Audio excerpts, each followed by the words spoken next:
Tanks, jets, long-range missiles, and now cluster munitions.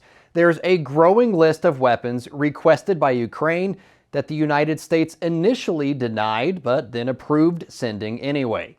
Despite much of the high-tech weaponry and electronic warfare in use in Ukraine, the front lines look more like something from World War I, just with better guns. Artillery is still the deciding factor in most battlefield engagements. Russia has more, and Ukraine is running out of ammunition.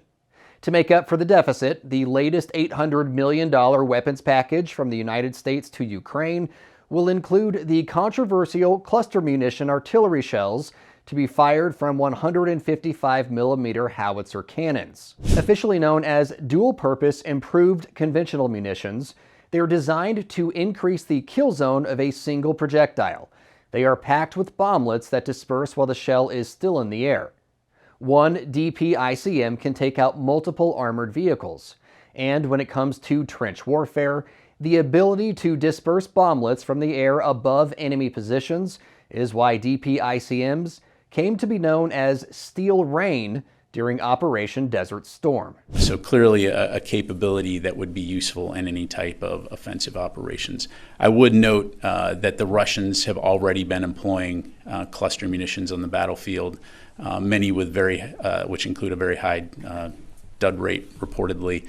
The dud rate is the percentage of bomblets that don't detonate. Even when used in optimal conditions, not every bomblet will explode. Some land in water or mud or other soft areas. Sometimes the unexploded ordnance is found years later and then explodes. But when used in open fields or areas where pinpoint artillery might not be the most effective, cluster munitions are the weapon of choice. The U.S. used cluster munitions in every major war since Korea.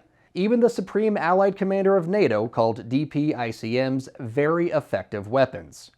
Be that as it may, more than 120 nations have bans in place on cluster munitions.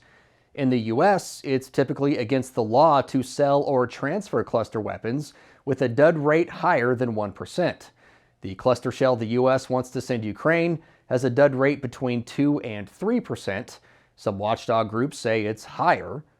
To get around the law, President Joe Biden will invoke part of the Foreign Assistance Act, which allows presidents to send aid and weapons to foreign countries despite restrictions, so long as the transfer is of vital interest to U.S. national security. For more unbiased, straight-fact reporting on the war in Ukraine, be sure to check out SAN.com. Thanks for watching. In this time of media mistrust, Straight Arrow News is on a mission to bring you unbiased, fact-based reporting.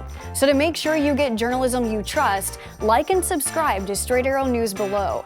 It goes a long way in telling YouTube we're the kind of news you want to see more of. And for all of our content, go to our website at straightarrownews.com.